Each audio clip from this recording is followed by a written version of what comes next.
Is your Worcester Bosch boiler flashing a blue light? At Boilers2Go, we'll help you understand what's happening and get your heating back on track. That flashing blue light is a diagnostic signal. It means your boiler has entered a safety lockout state to prevent internal damage. Ignition failure is the most common cause, often shown as an E-A error. This happens when the boiler can't light the flame, usually due to gas supply issues. Check your pressure gauge too. If it's below 1 bar, your system won't circulate. You'll need to repressurize it to get things moving.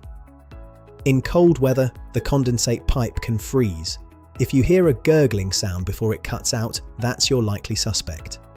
You can try a manual reset or repressurize the system yourself, but complex mechanical faults strictly require a professional gas-safe registered engineer.